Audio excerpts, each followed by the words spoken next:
वीर समर्थ सुखासारिखे पूर्ण वैराग्य जाचे, वसिष्ठा परिज्ञान योगेश्वराचे, कवी वाल्मिका सारिखा मान्य ऐसा, नमस्कार माझा सद्गुरु रामदासा. श्रीराम मला वाटते अंतरी त्वा वसावे, तुझ्या दासबोधासी त्वा बोध व्हावे, अपत्यापरी पाववी प्रेमग्रासा, महाराज या सद्गुरु रामदासा. जय जय रघुवीर समर्थ. शांताकारं भुजगशयनं पद्मनाभं सुरेशं, विश्वाधारं गगनसदृशं मेघवर्णं शुभांगं, लक्ष्मीकान्तं कमलनयनं योगिभिर्ध्यानगम्यं, वन्दे विष्णुं भवभयहरं सर्वलोकैकनाथं. यं ब्रह्मा वरुणेन्द्र रुद्रमरुतस्तुन्वन्ति दिव्यैस्तवै, वेदैः साङ्गपदक्रमोपनिषदैर्गायन्ति यं सामगाः. ध्यानावस्थिततद्गतेन मनसा पश्यन्ति यं योगिनो, यस्यान्तं न विदुःसुरासुरगणा. देवाय तस्मै नमः. सर्वोपनिषदो गावो दोग्धा गोपालनन्दनः, पार्थो वत्सस्तुतिर्भोक्ता दुग्धं गीतामृतं महत्. गोपाल कृष्ण भगवान की जय. जय जय रघुवीर समर्थ. श्री राम जय राम, जय जय राम, श्री राम जय राम, जय जय राम. आज फाल्गुन शुद्ध एकादशी, शुक्रवार दिनांक 27 फेब्रुवारी 2026. ईशावास्य उपनिषद याचा आपण अभ्यास करत आहोत. सर्व उपनिषदांमधलं हे अगदी पहिलं उपनिषद आहे. आता हे पहिलं कसं ठरवलं हे सांगता येत नाही, पण पहिलं उपनिषद आहे असं म्हणतात. आणि या उपनिषदामध्ये सगळ्यात महत्त्वाची गोष्ट जी प्रामुख्याने त्याला सांगायची आहे ती म्हणजे की या ठिकाणी तेन त्यक्तेन भुंजितः, म्हणजे या ठिकाणी माणसाचा आपण जन्म मिळाला, नरदेह प्राप्त झाला, अनेक योनींमध्ये भटकल्यानंतर एकदा हा नरदेह प्राप्त झाला. आता या नरदेहाचं महत्त्व काय आहे? या नरदेहाचे संबंधे बहुत पावले उत्तम पदे, हे 2 चरण लक्षात ठेवायचे.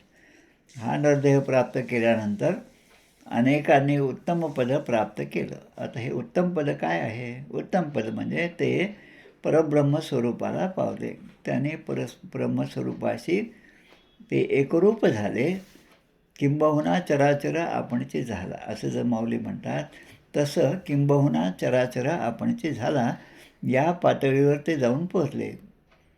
आता जे अशा पातळीवर जाऊन पोचले असे जे श्रेष्ठ महात्मे आहेत, संत आहेत, सत्पुरुष आहेत, ज्यांनी या विश्वावर आपलं आधिपत्य गाजवलं, कोणत्या अर्थाने?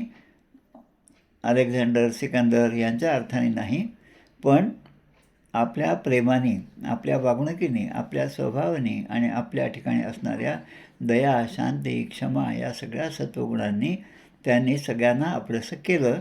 आणि मग असा जो माणूस असेल त्याला तया अंतरी क्रोध संताप कैचा, जगी धन्य तो दास सर्वोत्तमाचा, असं ज्यांना स्वरूप प्राप्त झालं त्यांच्यासाठी ते सांगतात आणि आपल्यासाठी सांगतात. त्यांनी हे कसं प्राप्त केलं आणि आपण हे प्राप्त करायचं असेल आपल्याला, तर त्यासाठी मला काय केलं पाहिजे?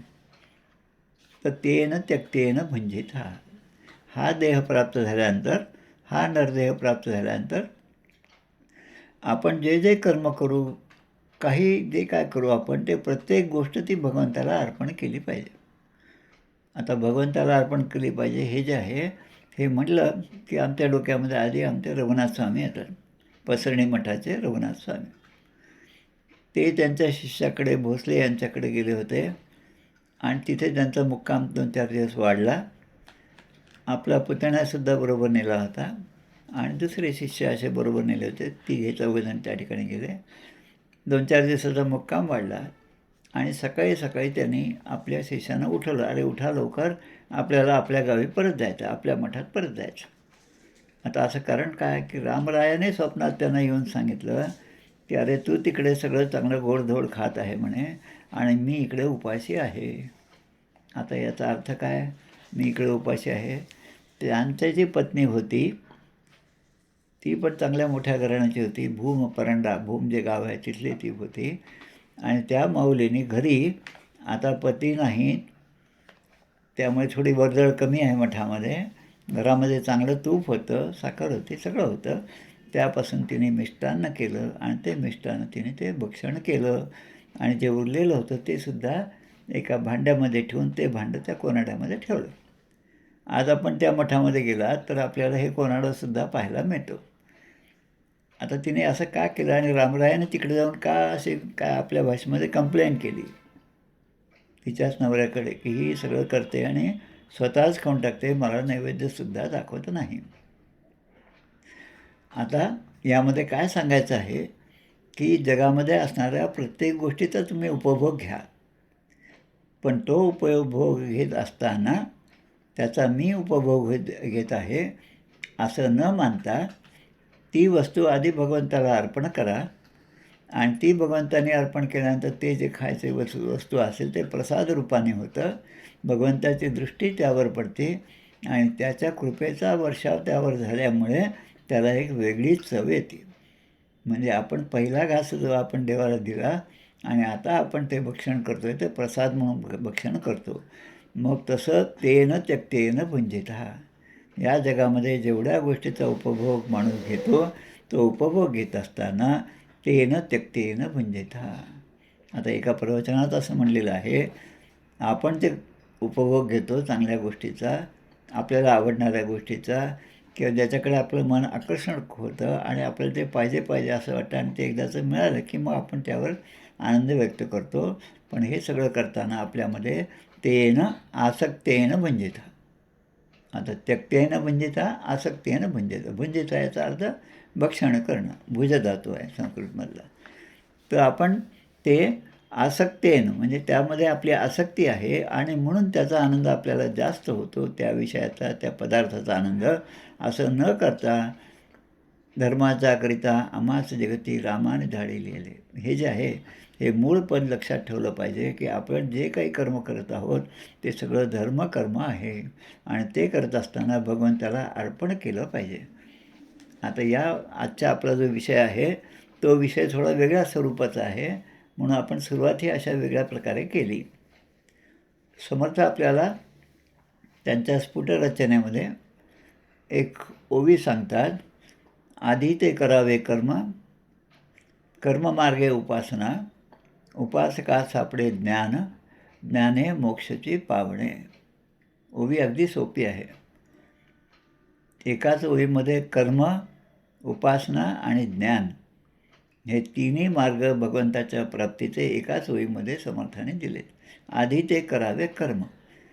आता ते कर्म कसं करावं म्हणजे ती उपासना होईल आणि ते कर्म आणि ती उपासना झालेली त्याला काय प्राप्त होतं, तर उपासका सापडे ज्ञान.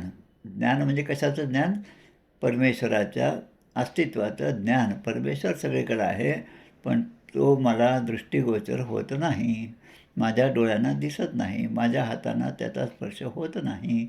मग असं जर असेल तर मग मी काय केलं पाहिजे आणि कशा प्रकारे केलं पाहिजे हे सांगणारे सगळे हे ग्रंथ आहेत.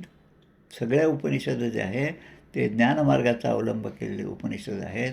आता उपनिषद म्हटलं की आपण उप आणि निषद म्हणजे आपल्या सद्गुरूंबरोबर जाऊन तिथे बसून ते सांगतील त्या गोष्टी ग्रहण करून त्यावर चिंतन मनन आणि ध्यास करून ते सगळं सार जे आहे ते आपल्यामध्ये उतरवलं पाहिजे.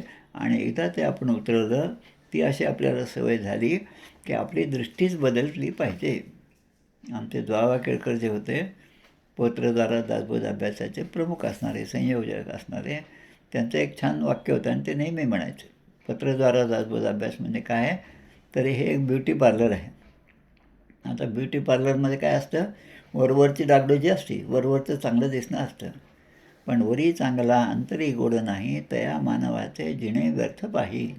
वरी चांगला अंतरी गोड आहे, तया लागे कोणीतरी शोधित आहे. मग या साधू संतांच्या बाबत आपल्याला काही कुठे पत्ता लिहून ठेवावा लागत नाही. देऊला गेल्यानंतर तुकाराम महाराज कुठे राहत होते काही पत्ता घेऊन जातो आपण, हा एरिया ते कुठे आहे कोणाला विचारायचं काही गरज नाही. 5-50 लोक जिकडे जातील तिकडे आपण जावं आणि तुकाराम महाराजांचं राहण्याचं ठिकाण आपल्याला ते दृष्टीत पडतं, त्याचं दर्शन होतं.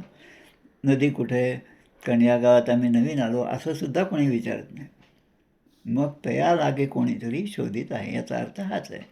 आता आज जो आपल्याला जो भाग पाहायचा आहे की कर्म, उपासना आणि ज्ञान यातला फरक काय आहे, हळूहळू आपण पाहू. आणि त्यामध्ये आता आपल्याला 9वा मंत्र, 10वा मंत्र आणि 11वा मंत्र असे 3 मंत्र पाहिजे. पाहूया आज जेवढे झाले तेवढे, नाही तर मग उद्या आहेच. आता या ठिकाणी एक दिलेलं आहे ईशावास्य उपनिषदामध्ये. हे जे 3 मंत्र आहेत ते कशाचे आहेत की विद्या आणि अविद्या ह्या दोघांचं तत्त्व जे आहे ते समजावून सांगणारे हे 3 मंत्र आहेत, विद्या आणि अविद्या. आता ज्ञानाला विद्या म्हटलेलं आहे आणि कर्माला अविद्या म्हटलेलं आहे. आता असं म्हटलं की कोणी ऑब्जेक्शन घेईल, कर्माला का अविद्या आणि कर्म का श्रेष्ठ आहे असं सांगणारे कितीतरी गोष्टी आहेत. मग कर्माला अविद्या काय म्हणायचं, ज्ञानालाच विद्या का म्हणायचं? कारण हे जे ज्ञान आहे ते कोणाचं ज्ञान आहे, हे व्यावहारिक ज्ञान नाही, हे पोट भरण्याचं ज्ञान नाही, हे शाळा कॉलेजमध्ये जे आपल्याला मिळतं ते ज्ञान नाही, त्याच्या पलीकडे असणारं आहे. ज्या ज्ञानामुळे परमेश्वराच्या प्राप्तीचं साधन आपल्याला सुलभ होईल ते ज्ञान आपल्याला झालं पाहिजे, त्याला म्हणायचं विद्या. आता पुष्कळ शिकलेला माणूस असेल तरी पण तो समाधानी नसतो, पुष्कळ श्रीमंत असेल तरी तो समाधानी नसतो. ज्याच्याकडे सगळं मोठं ऐश्वर आहे, यश आहे, सगळं आहे, पण तरी पण त्याला जर विचारलं एकांतामध्ये तुम्ही असता तेव्हा कशाचा विचार करता, तेव्हा तो म्हणतो माझ्याकडे एवढी संपत्ती आहे, आता ती कशी टिकवून ठेवायची, त्यामध्ये कशी वाढ करायची, याच्याशिवाय मला दुसरा विचारच सुचत नाही. मग अशा प्रकारे ज्यांचं जीवन व्यतीत होतं, जीवे शरदम स्वतः, म्हणजे 100 वर्ष जिवंत राहतात, पण त्यामध्ये भगवंताच्या भेटीची तळमळ एक क्षणभर देखील नाही. आता दुसरा, कर्माला अविद्या म्हटलेलं आहे.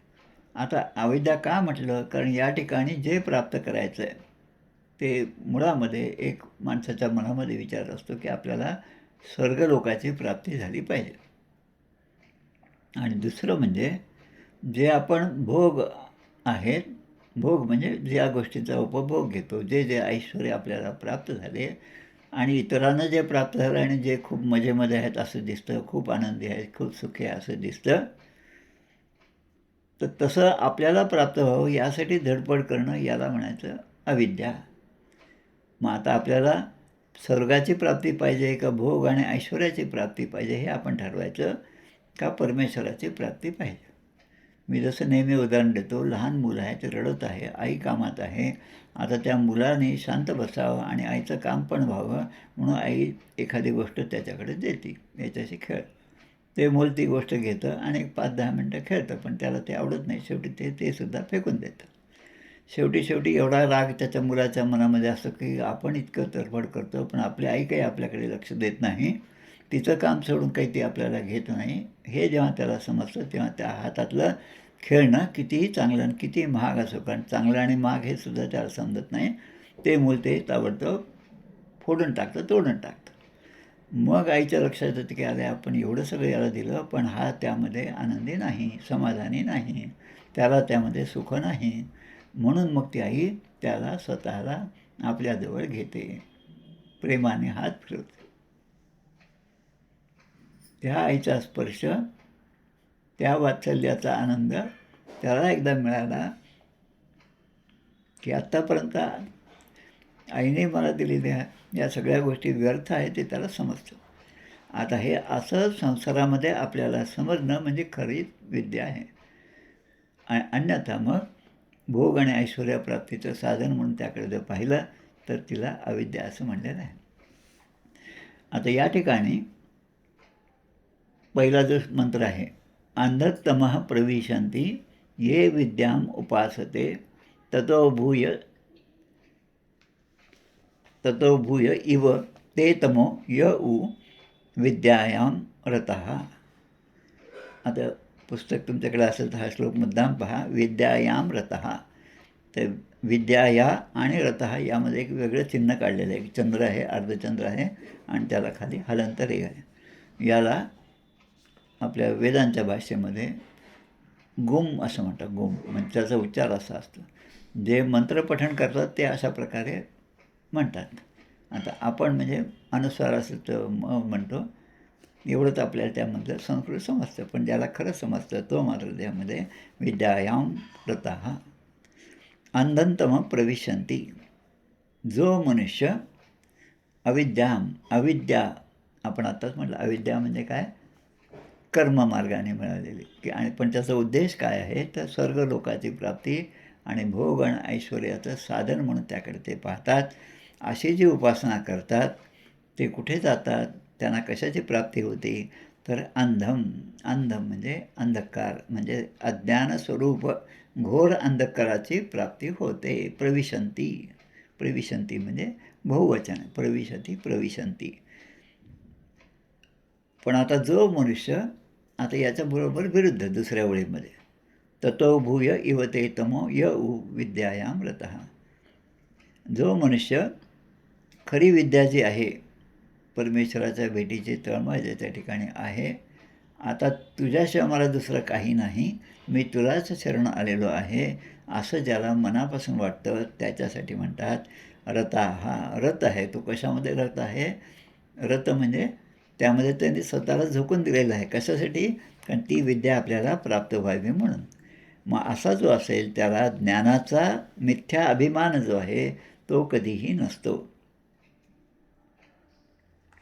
पण ज्ञानाचा ज्याला अभिमान आहे, ज्याला असं वाटतं मी पुष्कळ वाचलेलं आहे, मला खूप समजलेलं आहे, मला डोळ्यासमोर हे दिसतं ते दिसतं साधनेमध्ये बसल्यानंतर, असं ज्याला दिसतं, अनुभव येतात प्रत्येकाला. पण अनुभव आल्यानंतर ते दुसऱ्याला सांगणं हे खोटं आहे.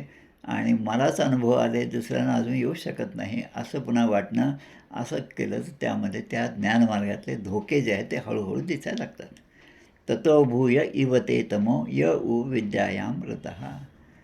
म्हणजे भोगामध्ये आसक्त होऊन आणि भगवंताच्या प्राप्तीसाठी साधन म्हणून अविद्येकडे जर आपण पाहिलं, कर्माचं अनुष्ठान केलं, तर त्या कर्मामुळे आपल्याला अज्ञान अंधकाराची प्राप्ती होते.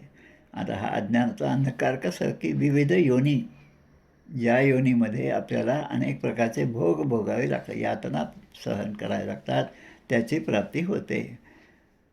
आणि म्हणून आपण म्हणतो अनुदिन अनुतापे तापलो रामायण.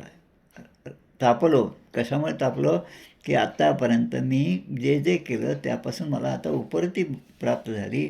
उपरतीमध्ये रामी जाहली पूर्ण कामी आपण म्हणतो. म्हणून आता या ठिकाणी म्हटलेलं आहे की जे तुम्ही अशा प्रकारे जर तुम्ही भगवंताचं अनुष्ठान केलं भगवंताच्या प्राप्तीसाठी, तर ते कर्म आपण जे जे करतो ते कर्माचं फळ आपल्याला कशा प्रकारे प्राप्त होतं. दुसरा पण जो मंत्र आहे दोन्हीचा पाहून आपण या 3 कर्म, उपासना आणि ज्ञान याचा अर्थ आपण पाहणार आहोत. दुसऱ्या श्लोकामध्ये आता दिलेलं आहे की शास्त्र किंवा विधी. शास्त्र म्हणजे एखाद्या ग्रंथामध्ये दिलेलं जे तत्त्वज्ञान आहे ते, आणि विधी म्हणजे ते करण्याची काय म्हणतात त्याला आपण एखादी क्रिया, ते एखादं यज्ञ असेल तर यज्ञाची क्रिया, जप असेल तर तो मेरुमणी आल्यावर काय करायचं, कोणतं बोट त्या माळेला लागलं नाही पाहिजे, हे सगळं आपण विचार करून जेव्हा करतो तेव्हाचं ते स्वरूप दिलेलं आहे. ते कसं असतं की एखादं चांगलं स्वरूप प्राप्त होण्याचं, भगवंताचं सर्वोत्तम फलप्राप्ती करून देणारं जर ज्ञानाचं स्वरूप असेल तर ते ज्ञान कसं असतं तर नित्यानित्य वस्तूचा विवेक. त्या ज्ञानामुळे आपल्याला काय मिळतं, फळ काय प्राप्त होतं, नित्य आणि अनित्य वस्तूचा विवेक. आता विवेक म्हणजे सगळ्यात सोपं समजण्यासाठी विवेक म्हणजे निवाडा. गहू तांदूळ जे निवडतात बायका त्याच्यामध्ये काय खडे बाजूला करतात, जे चांगलं आहे ते ठेवतात. तसा विवेक कशाचा, जे चांगलं आहे ते, जे नित्य आहे ते, नित्य वस्तू एकीकडे आणि अनित्य वस्तूचा त्याग, साली टरफलांचा त्याग, आणि मधलं धान्य जे आहे ते घेऊन त्याचा उपभोग घेणं. आता हे आपल्याला आलं पाहिजे. म्हणजे हे आपल्याला त्या ज्ञानाच्या स्वरूपाची एक ओळख आहे. आता दुसरी ओळख कशी, त्या ज्ञानामुळे काय प्राप्त होतं की क्षणभंगूर जे क्षणभरच टिकतं. क्षणभर टिकणारं काय आहे या जगामध्ये तर प्रत्येक गोष्ट आहे. आता तो क्षण कोणाच्या मोजपट्टीने मोजायचा हा भाग वेगळा आहे. 100 वर्ष जो जगतो तो म्हणतो की मी अनेकदा रात्री जेवतच नाही. आता त्याला असं वाटतं की मी रात्री जेवत नाही म्हणून माझं इतकं 100 वर्षाचं आयुष्य चांगलं गेलं असं वाटतं. आता आपणही तसंच करावं असा आपण विचार केला आणि आपण तसं राहायला लागलो. काही दिवसांनी आपली तब्येत बिघडते. म्हणजे प्रत्येकाची प्रकृती ही अन्नमय कोश असल्यामुळे ते त्या प्रकारे त्या गोष्टीची मागणी करत असते. पण त्याला ते प्राप्त झालं म्हणून मला ते व्हावं असं या जगातल्या व्यवहारामध्ये होत नाही. मग नित्यानित्य वस्तूचा विवेक क्षणभंगूर आणि विनाशशील आणि अनित्य 3 गोष्टी सांगितल्या. क्षणभंगूर, विनाशशील आणि अनित्य असा इहलौकिक आणि पारलौकिक अशा 2 गोष्टी. आता या इहलौकिक आणि पारलौकिकमध्ये भोग आणि सामग्री जे मला भोगायला मिळेल, जे ऐश्वर मला भोगायला मिळेल त्याचं आणि मग त्याच्या प्राप्तीचे साधनं जे असतील त्याचा माणूस विचार करायला लागतो. पण खरं ज्ञानाचं स्वरूप असं आहे की या सगळ्यांपासून आपली विरक्ती झाली पाहिजे. यापासून आपलं मन आपण काढून घेता आलं पाहिजे. आणि हे सगळं करत असताना मनावर एक संयम पाहिजे. संयमपूर्ण असं आपलं वागणं पाहिजे आणि पवित्र जीवन पाहिजे. या पवित्राला खूप महत्त्व आहे. सगळं चांगलं आहे, सगळं चांगलं आहे, पण ते जे आपण ॲडव्हर्टाईज असते पहा, या तेलामध्ये केलं की तुम्हाला एकदम भरपूर ताकद येईल, या डिटर्जंटने तुम्ही वापरा म्हणजे सगळे डाग निघून जातील, असे सांगणारे खूप सांगतात. हे जसं आहे तसेच अनेक ग्रंथ असतात, ते काय कोणत्या भावाने लिहिलं माहीत नाही. पण आपण काय करतो की आपल्याला जे पटतं, आपल्याला जे आवडतं त्याच्याच मागे आपण लागतो. पण असं न करता जे चिरकाळ टिकणारं आहे, जे शाश्वत आहे आणि जे सांगतात त्यांना ज्याचा अनुभव आलेला आहे, अशा अनुभवी त्याला समर्थ म्हणतात. जनी जाणता पाय त्याचे धरावे. जाणता जो आहे, जाणता कोण आहे, तर ज्या संतांनी भगवंताचं प्रत्यक्ष अनुभव घेतला आहे, भगवंताचं दर्शन घेतलं आहे, भगवंताची कृपा काय असते याचा ज्याने अनुभव घेतला आहे, ते जसं सांगतील तसं आपण केलं पाहिजे. आणि मग म्हणतात असं पवित्र जीवन पाहिजे. म्हणजे आपण पवित्र आणि स्वच्छ यामध्ये फरक आहे. पवित्र म्हणजे आपण कसं म्हणतो, जे आपण काय म्हणतात आरोचं पाणी आहे. आता ते पवित्र आहे का स्वच्छ आहे? ते स्वच्छ आहे. त्यामध्ये काही दोष नाहीत, काही मिसळ नाही. पण पवित्र काय आहे? गंगाजल हे पवित्र आहे. गंगेचं पाणी आपण केव्हाही आणलं तरी ते पवित्र आहे. आपल्या घरातल्या पाण्यामध्ये जरी गंगेच्या पाण्याचे 2 थेंब जरी टाकलं तरी ते गंगेमध्ये स्नान केल्याचं पुण्य आपल्याला प्राप्त होतं. म्हणून ते पवित्र आहे. आता साधकाला हे सगळं करत असताना सच्चिदानंद घन स्वरूप अशा पूर्ण ब्रह्माचं अखंड चिंतन केलं पाहिजे. भगवंताचं चिंतन. मग अशी जे सांगितलं मी, खाण्याची गोष्ट असेल ती भगवंताला अर्पण केल्याशिवाय खाऊ नये हे जे आहे, तर प्रत्येक गोष्ट करत असताना ती भगवंताला अर्पण केली पाहिजे. देवा तुझंच आहे, सगळं तूच दिलेलं आहे आणि तेच मी आता वापरत आहे आणि तुलाच नैवेद्य दाखवत आहे.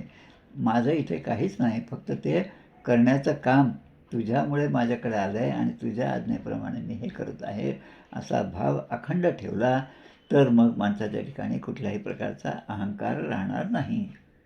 गीतेमध्ये सुद्धा अशा प्रकारचे 18व्या अध्यायामध्ये अनेक श्लोक दिलेले आहेत. आता सगळं आपल्या कर्माचं सर्वोत्तम फळ प्राप्त होण्यासाठी काय करावं असा प्रश्न आहे.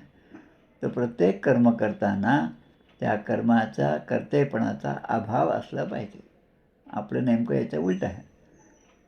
चांगलं झालं तर मी होतो म्हणून झालं, चांगलं नाही झालं तरी मला थोडासा उशीर झाला आणि तेवढ्यामध्ये तुम्ही एवढा घोळ घातला, म्हणजे आता माझ्याशिवाय तुमचं काही पान हलत नाही असं ज्याला वाटतं तो कर्तेपणाचा त्याकडे काय अहंकार असतो. त्याच्यानंतर राग, द्वेष आणि फल या कामनांचा अभाव असला पाहिजे तर आपल्याला चांगलं फळ प्राप्त होईल. नंतर वर्णाश्रम आणि परिस्थितीला अनुरूप आणि केवळ भगवंताची सेवा म्हणून जर आपण केलं तर ते आपल्याला चांगलं फळ त्यामध्ये प्राप्त होतं.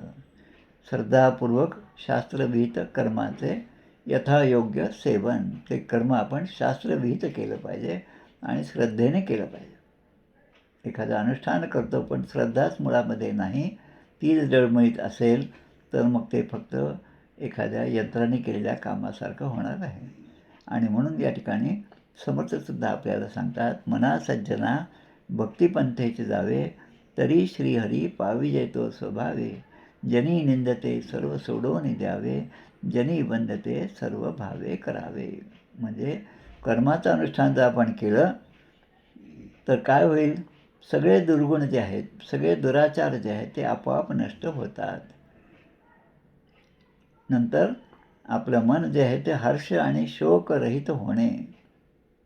हर्ष चांगल्या गोष्टी घडल्या की त्याबद्दलचा आनंद, शोक म्हणजे माझ्या मनाप्रमाणे नाही घडलं तर त्याबद्दलचा दुःख. या दोन्हीपासून विरक्त होणे म्हणजे खरं कर्माचं अनुष्ठान आहे. ते कर्म आपलं चांगलं परमेश्वरापर्यंत प्राप्त होत आहे. आता अजून एक श्लोक मनाच्या श्लोकामध्ये येतो, मना पापसंकल्प सोडून द्यावा, मना सत्यसंकल्प जीवी धरावा, मना कल्पना ते नको विषयांची, विकारे घडे हो जनी सर्व चीची. मनाचे श्लोक अत्यंत सोपे आहेत. त्याचा अर्थ जेव्हा आपण खोलात जाऊन जसा जसा विचार करू लागतो तसं तसं मग लक्षात येतं. आत्तापर्यंत त्यांनी दासबोधच वाचला, मनाचे श्लोक वाचले, आत्माराम वाचलं. आता आपण या उपनिषदांकडे वळत आहोत. आता त्याचा अर्थ समजून घेताना मग लक्षात येतं, अरे हे तर समर्थाने पण सांगितलेलं आहे. मग समर्थ नेहमीच सांगतात, शिवगीता, रामगीता, उद्धवगीता, गुरुगीता आणि सगळं उपनिषदे आणि भागवत, वेद आणि वेदांत या सगळ्यांचा आधार मी घेतला आहे. आता आपल्यासाठी अभ्यासाला होमवर्क काय आहे की समर्थाने कुठल्या गीतेचा आधार कुठल्या श्लोकामध्ये ओवीमध्ये घेतला आहे ते शोधणं. म्हणजे त्यामध्ये खोलात जाऊन जेव्हा आपण पाहतो की तेव्हा मग लक्षात, अरे हे तर त्या कठोपनिषदामध्ये हेच तर सांगितलेलं आहे, त्या ईशावास्य उपनिषदामध्ये हेच तर मुख्य सांगितलं आहे, तेन त्यक्तेन भुंजता. आणि म्हणून मग समर्थ सांगतात की गुणांच्या जोड्या ज्या समर्थाने सांगितल्या, ज्ञानी आणि उदास. जो ज्ञानी आहे तो उदास नसतो, ही पहिली गोष्ट. त्याला ज्ञानाचा अहंकार होण्याची शक्यता जास्त आहे आणि होतच होतं. मलाच ज्ञान आहे, काय लोक किती सांगितलं तरी त्यांना समजत नाही आणि ते ऐकत नाहीत, पण मी मात्र पहा कसं माझं अनुष्ठान आहे. आणि मग ते सगळ्यांना दाखवण्यासाठी आपल्या ज्ञानाचा अहंकार जो आहे तो दाखवण्याच्या भानगडीत पडतो आणि असं जो करतो तो मूळ उद्देशापासून दूर जातो. आता गीतेमध्ये कर्मयोग पण सांगितलं आहे. आता कर्मयोगाचं जे आहे ते निष्काम भावनेने केलेले कर्म. अगदी निष्काम म्हणजे अंडरलाईन कर, निष्काम म्हणजे मला काहीच नको आहे, फक्त भगवंता तुझी सेवा म्हणून हे प्रत्येक कर्म मी करत आहे. शाळेमध्ये असेल, शिक्षक असेल तर ते कर्म मी चांगल्या प्रकारे केलं पाहिजे, कारण या मुलांवर संस्कार घालण्याची जबाबदारी माझी आहे. Take up the responsibility on your shoulder, Swami Vivekananda म्हणतात. कुठलीही गोष्ट असेल तर त्यासाठी मीच जबाबदार आहे ही भावना नेहमी मनात ठेवा. आणि जर मीच जबाबदार असेल तर ते काम मला जबाबदारीनेच केलं पाहिजे. आणि प्रत्येक काम करत असताना मी भगवंताची सेवा करत आहे हा भाव मनामध्ये असला पाहिजे. असं जेव्हा असेल तेव्हा ते खऱ्या अर्थाने कर्मयोग आहे, निष्काम भावनेने केलेलं कर्म. आणि हे करत असताना फळाची अपेक्षा न ठेवता. आता शिक्षक आहेत, लोकांना शिकवत आहे, मुलांना शिकवत आहे, कर्माच्या फळाची अपेक्षा न ठेवणे म्हणजे महिना झाल्यावर पगार मिळतो हे तर आहेच आहे, पण त्यापेक्षा जास्त एवढ्या पगारात मला एवढं जमत नाही, मी ते करू शकत नाही असं म्हणणं हे पाप आहे. म्हणून फळनिरपेक्ष कर्म त्याला म्हणतात. कर्मण्येवाधिकार असते मा फलेषु कदाचन. कर्म करणं याचाच तुझा अधिकार आहे, पण त्याचं फळ मला काय मिळेल याचा तू विचार करू नकोस. कर्तव्य बुद्धीने कर्म करीत राहा आणि जो त्या कर्माचा परिणाम असेल त्यामध्ये अनासक्ती. देवाच्या इच्छेने वर्तावे, देव करील ते मानावे, मग सहजची स्वभावे कृपाळू देव. आणि प्रत्येक कर्म करत असताना ईश्वरार्पण बुद्धी हे महत्त्वाच्या गोष्टी आपण लक्षात ठेवल्या पाहिजे. आता असं केलं तर मग काय होईल, कर्मयोगामध्ये सांगितलं मनाची शुद्धी, मन शुद्ध होतं, अहंकाराचा नाश होतो आणि ईश्वराची प्राप्ती हा जो आपला मूळ उद्देश होता या ध्येय प्राप्त केल्यानंतर त्याकडे आता ईश्वराची प्राप्ती होण्याकडे आपली वाटचाल आहे आणि तीच वाटचाल म्हणजे मुक्तीकडे आपली वाटचाल आहे. आता असा जो माणूस आहे तो आयुष्यभर सगळ्या कामामध्ये कर्मामध्ये लिप्त असतो, व्यस्त असतो, तरी पण त्याच्या ठिकाणी एक आंतरिक शांती असते. आणि दुसरीकडे जो फक्त व्यवहार करतो, जो फक्त स्वतःचं पाहतो, स्वार्थ पाहतो, त्याने कितीही कर्म केले तरी त्याच्या ठिकाणी ती शांतता त्याला मिळणारच नाही. आता याच गीतेमध्ये पुन्हा ज्ञानयोग पण सांगितला. आता ह्या म्हणजे कारण आपण सुरुवात कुठून केली की ज्ञान म्हणजे विद्या आणि कर्म म्हणजे अविद्या, इथून आपण सुरुवात केली. त्यामुळे ज्ञानयोग, कर्मयोग आणि भक्तियोग हे तिन्ही योग काय आहेत हे समजावून घेतलं तर या श्लोकांचे अर्थ आपल्याला छान लक्षात राहतील. इथे दिलेलंच आहे की ईशावास्य उपनिषदामध्ये मंत्र 9वा, 10वा आणि 11वा हे फार महत्त्वाचे मंत्र आहेत, ज्यामध्ये हे तिन्ही योग दिलेले आहेत. आता ज्ञानयोग म्हणजे काय ते पाहू. जो निस्वार्थी कर्माला जोडून मोक्षाकडे नेते, म्हणजे ज्ञानाचा मार्ग. सर्वोच्च ज्ञान झालं पाहिजे. नाही ज्ञानेन सदृशम पवित्रम इदम विद्यते. ज्ञानासारखं पवित्र असं दान नाही. तत्स्वयं योग संसिद्ध कारेणात्मने विंदती. स्वरूपाचं ज्ञान. स्वरूप म्हणजे काय? भगवंत कोण? भगवंताचा अंश मी आहे म्हणजे काय? मग माझं शरीर हे भगवंताचा अंश आहे का माझ्या ठिकाणी असणारं त्याचं प्रतिबिंब हे भगवंताचा अंश आहे? घटामध्ये प्रतिबिंब त्या चंद्राचं दिसतं, तो घट आहे तोपर्यंत दिसतं.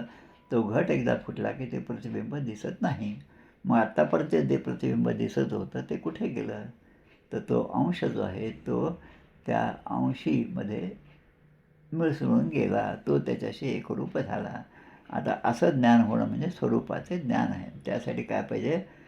विवेक आणि वैराग्य. म्हणजे मोठे दागिने आहेत हे विवेक आणि वैराग्याचे. समर्थांनी भरपूर भर दिला. 12वा दशक संपूर्ण यावरच आहे. आता आपण काय करतो की भौतिक वस्तू आहेत त्याचं आपण दान करतो.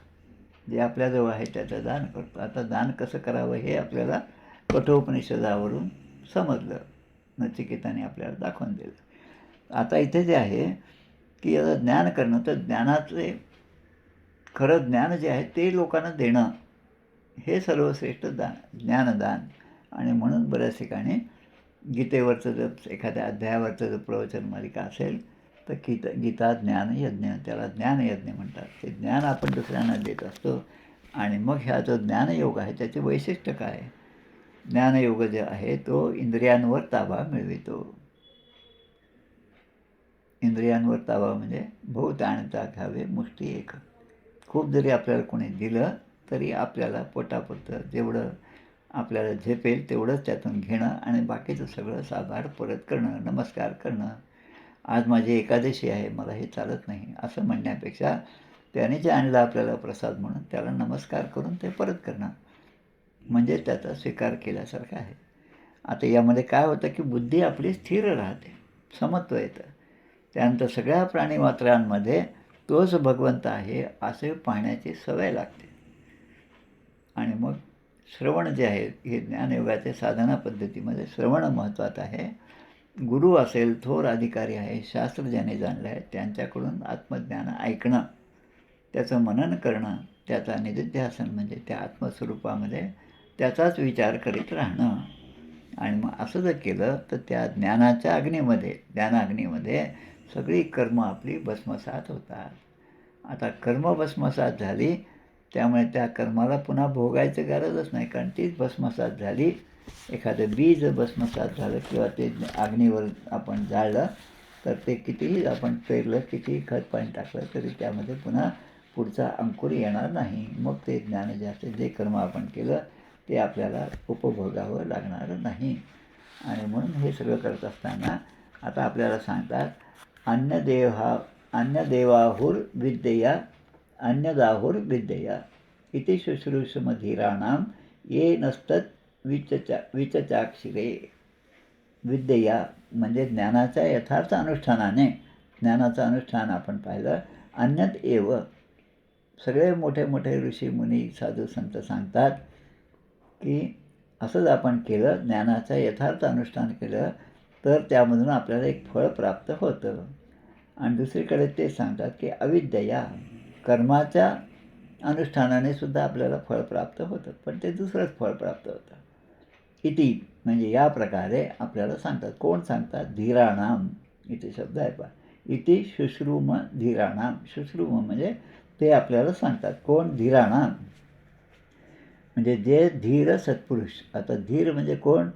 ज्याने धैर्य धारण केलं आहे. मना श्रेष्ठ धारिष्ठ जीवी धरावे, मना बोलणे नीच शोषित जावे, सोये सर्वदा नम्र वाचे वदावे, मना सर्व लोकासिरे निववावे. चारी चरणामध्ये वेगवेगळ्या गोष्टी खूप सुंदर रीतीने सांगितलेल्या आहेत.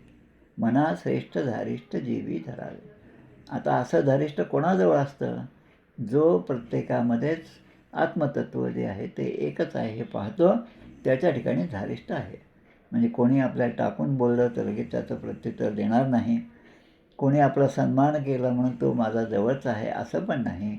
पण हे सगळं मला जे प्राप्त होत आहे ते सगळं भगवंताच्या कृपेने प्राप्त होत आहे असं म्हणून आपण जर केलं तर सांगतात त्याप्रकारे धीराणाम, त्या धीर पुरुषांचे आम्ही वचन ऐकलं की ज्यांनी आम्हाला न हा शब्द येते. ये न तद विचचाक्षरे. विचचाक्षरे म्हणजे त्यांनी या सगळ्या गोष्टींची चांगल्या प्रकारे व्याख्या करून आम्हाला समजावून सांगितलेलं आहे. आणि त्यांनी जी व्याख्या करून आम्हाला समजावून सांगितले त्याप्रकारे वागणं हे आता आमचं काम आहे आणि ते आम्ही तसं केलं पाहिजे. मग आता काही ठिकाणी गीतेचे श्लोक म्हणजे हे 3 श्लोक आहेत. 9वा 10वा आणि 11वा हे जे मंत्र आहेत त्यासाठी भगवद्गीतेचा आधार घेऊन आपल्याला विचार केला पाहिजे. आता कर्म, उपासना आणि ज्ञान, भक्ती, गीतेमधील भक्तियोग तो सुद्धा आता आपल्या इथे कामाला येतो. भक्तियोग म्हणजे काय? भगवंतावर निस्सीम प्रेम आणि आपण जे जे करतो ते भगवंताला अर्पण करणे. आता भक्ती मार्ग हा सगळ्यात सोपा मार्ग आहे. मना सज्जना भक्तिपंथेच जावे. आता भक्तिपंथेची शब्द म्हणजे तोच एक मार्ग आहे ज्याच्याने जावं. तरी श्रीहरी पाविजतो स्वभावे. स्वभावे म्हणजे सहजपणे भगवंताची प्राप्ती होईल जेव्हा आपण या भक्तिमार्गाचा अवलंब करू. मना सज्जना भक्तिपंथेच जावे तरी श्रीहरी पाविजतो स्वभावे.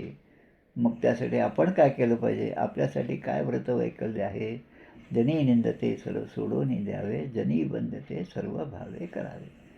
जनी वंद्य, ज्या श्रेष्ठ पुरुषांनी ज्या ज्या गुणांना आपल्या जीवनामध्ये श्रेष्ठत्व दिलं, महत्त्व दिलं आणि त्याचा अवलंब केला तसं आपण सुद्धा केलं पाहिजे. आणि हा भक्तिमार्ग हा सगळ्यांसाठी सगळ्यात सोपा असा मार्ग आहे. 12वा अध्याय गीतेमधला तेच आहे. आता भगवंताचा भक्त, त्याचा मी अनुयायी आहे, माझं त्याच्यावर प्रेम आहे. रोज मी त्यांची उपासना करतो, मी रोज विष्णू सहस्रनाम म्हणतो, रोज दासबोध असतो. हे सगळं जसं आहे त्यामध्ये आपण काय करायचं तर सगुण रूपाची भक्ती, भगवंताच्या सगुण रूपाची भक्ती. सगुण रूपाचीच का? निर्गुणाची का नाही? कारण निर्गुणाची भक्ती करणं सर्वसाधारण माणसाला अवघड आहे. समोर काहीच नाही आणि त्याचं वर्णन करणं किती अवघड आहे. पण समोर काहीतरी आहे आणि त्याचं वर्णन केलं आणि ते वर्णन आपण ऐकलं की मग आपल्याला ते ऐकूनसुद्धा डोळ्यामध्ये पाणी येतं. सगुणाच्या भक्तीचं वर्णन म्हणजे पंढरपूरच्या पांडुरंगाचे जेवढे म्हणा अभंगात ते अभंग, त्यांचा उच्चार, त्यांचं श्रवण, त्यांचं ऐकणं एवढं जरी केलं तरी पण आपलं मन भारावून जातं. आता असं जेव्हा चांगलं श्रवण आपल्याकडून घडेल तेव्हा मनामध्ये निरंतर त्याचं चिंतन होत राहील. आता हे सगळं करत असताना सगळी कर्म त्यालाच अर्पण करायची. आता हे कसं सर्व कर्म त्यालाच अर्पण करायचे? आणि हे करत असताना नामाचा जप, कीर्तन, श्रवण हे केलं पाहिजे. पण आता हे करत असताना पुन्हा सर्वांची मैत्री राहिली पाहिजे आणि प्रत्येकाच्या ठिकाणी दयाभाव आपण बाळगला पाहिजे. आता हा जो भक्तियोग आहे तो एक उच्च मार्ग आहे, सर्वोच्च मार्ग आहे. कर्ममार्ग आणि ज्ञानमार्ग या दोन्हीमध्ये थोडंसं भरकटण्याची काय म्हणतो आपण त्याला व्यवस्था आहे नाही म्हणता येत, तो धोका आहे. पण दोन्हीपेक्षा भक्तिमार्ग हा श्रेष्ठ आहे. आता सगुण उपासना, निर्गुण उपासना. आता भक्ताच्या ठिकाणी कोणते गुण असला पाहिजे हे सुद्धा दिलेलं आहे. द्वेषरहित असलं पाहिजे. न विजुगुप्सते हा एक आपण पाहिलं एक चरण उपनिषदामध्ये. विजुगुप्सते म्हणजे कोणाचाही द्वेष करत नाही. त्यानंतर सगळ्यांशी मैत्रीपूर्ण व्यवहार करतो. तुकाराम महाराजांचं उदाहरण नेहमी लक्षात घ्या. सगळ्यांशी मैत्रीपूर्ण. जे भांडले, ज्याने ती गाथा इंद्रायणीमध्ये बुडवली त्याच्यावर सुद्धा प्रेम आहे, आणि जे त्यांचे अनुयायी आहेत त्यांच्यावर सुद्धा प्रेम आहे. आता किती प्रेम असावं. त्यामध्ये आपले विदर्भामधले जगनाडे महाराज, तुकाराम महाराजांचे चांगले शिष्य. या दोघांचे शिष्यापेक्षा मैत्री जास्त होती.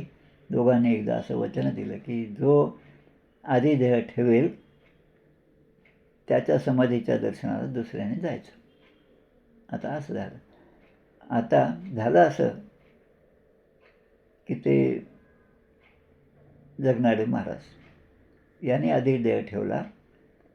आता तुकाराम महाराजांनी सांगितलं होतं की मी तुझं जी काही समाधी असेल तिथे मी दर्शनाला येईल. आता हे सांगितलेलं इतरांनी लक्षात ठेवलं आणि इथे यांचं सगळं संस्कार चालू आहेत. आता सगळेजण वाट पाहत तुकाराम महाराज असं म्हणाले आणि तिथे तुकाराम महाराज प्रगट झाले. हे कशामुळे की दोघांमध्ये एकत्व जे आहे त्यामुळे. आणि तो भक्तिमार्ग हा सहजपणे त्याने प्राप्त केला. आणि आता ते दयाळू आहेत आणि अहंकाररहित आहेत. सुखदुःखामध्ये सुद्धा जे समतोल राहतात. सुख दुःखामध्ये समतोल राहणं फार अवघड आहे. आणि ते जो करेल तो खऱ्या अर्थाने संतुष्ट राहील. आता सर्वोत्तम योगी कोण आहे की ज्याचं मन आणि बुद्धी कृष्णाला अर्पण केलेली आहे. जो निरंतर भगवंत सांगतात, जो निरंतर माझं भगवन करतो, माम उपासते, तो मला सगळ्यात प्रिय आहे. आणि शरणागती, भगवंताच्या भक्तासाठी शरणागती महत्त्वाची आहे. आता कोण शरण जातो? ज्याच्या ठिकाणी अहंकार आहे तो चुकूनसुद्धा खाली वाकून नमस्कार करणार नाही, तो टाटा आणि बाय बायच करणार. पण ईश्वराच्या इच्छेवर जो नेहमी अवलंबून राहतो, देव करील ते मानावे, देवाच्या इच्छेने वर्तावे. मग हे सगळं माझ्याजवळ जे आहे ते देवाने मला दिलेलं आहे. आमचे ब्रह्मचैतन्य महाराज म्हणतात की जेव्हा माणूस आपल्याला पैसा देतो, देव आपल्याला पैसा देतो, तेव्हा या समाजामध्ये आपल्या कुटुंबासह आपल्याला म्हणजे काय म्हणतात त्याला सुख समाधानाने जगता यावं एवढा पैसा देव देतो. त्याचा अर्थ देवाची कृपा तुमच्यावर आहे. आता देव जेव्हा तुम्हाला जास्त पैसा देतो, तेच ब्रह्मचैतन्य महाराज म्हणतात, तेव्हा देवाला तुमची परीक्षा घ्यायची असते. याला पोटापुरतं मी दिलं तेव्हा त्याने माझं नाम घेतलं, पण आता याला जेव्हा जास्त वैभव दिलं, जास्त ऐश्वर दिलं, तर तेव्हा हे सगळं असताना तो माझं स्मरण करतो की नाही. मग त्याची परीक्षा पाहण्यासाठी तो त्याला जास्तीचं देतो. त्यामुळे प्रसंग असो बोलतेसा, परंतु नाम सोडू नये. कुठल्याही परिस्थितीमध्ये भगवंताचं नाम सोडू नये. आता असं जेव्हा असेल तेव्हा म्हणतात अन्यदेवाहुर विद्या, अन्यदाहुर विद्यया. एका ठिकाणी विद्या आणि एका ठिकाणी अविद्या. आणि मग ह्या सगळ्या व्याख्या ज्या आहेत त्या आम्हाला संतांकडून शिकायला मिळाल्या. आणि मग त्या संतांनी जे शिकवलं त्याप्रमाणे आम्ही आचरण केलं तर आम्हाला खऱ्या आत्म्याची प्राप्ती होणार, खऱ्या परमात्म्याची प्राप्ती होणार. आणि हे आमचं जीवन जे आहे ते खरं सफल होणार आहे. आता आपलं जीवन सफल व्हावं असं ज्याला वाटतं तो सन्मार्गाला लागतो. पण आपलं जीवन सफल झालं पाहिजे असं ज्याला वाटतच नाही, तो काही केलं तरी अशा गोष्टीकडे वळतच नाही, त्याला मग म्हणतात तुझा तुझी सावरी कल्याण करी रामराया. अपराधी जन चुकतेच गेले तुझा तुझी सावरी. कारण ते अपराधी आहेत. भगवंताचा शब्द अमान्य केला, लौकिक शब्द अमान्य केला, भगवंतच म्हणतात. आणि माझा शब्द त्याने अमान्य केला आणि म्हणून नाना दुःख ते भोगत असतात. पण माझं जर ऐकलं असतं तर ते त्यांना माझ्याबरोबर मी पहिलं तेराला केव्हाच घेऊन गेलो असतो. पण त्यांचा स्वतःच्या ताकदीवर, स्वतःच्या ऐश्वर्यावर, स्वतःच्या कर्त्यापणावर, स्वतःच्या कर्मावर इतका विश्वास आहे की दुसऱ्याची मदत घेण्याची इच्छासुद्धा त्यांना होत नाही. असे जे आहेत त्यांना म्हणतात अंधनतमः प्रविशन्ति ये अविद्याम उपासते. अविद्येने जे उपासना करतात ते घोर अशा अंधकारामध्ये प्रवेश करतात, असा हा मंत्र आपल्याला सांगतो. आता पुढचा जो विचार आहे तो आपण पुढच्या वेळेस करू. उद्याच आहे तो विचार, तो आपण पाहूया. या ठिकाणी आपण थांबूया. गोपाळ कृष्ण भगवान की जय. जय जय रघुवीर समर्थ श्रीराम जय राम जय जय राम श्रीराम जय राम जय जय राम श्रीराम जय राम जय. चला थांबूया.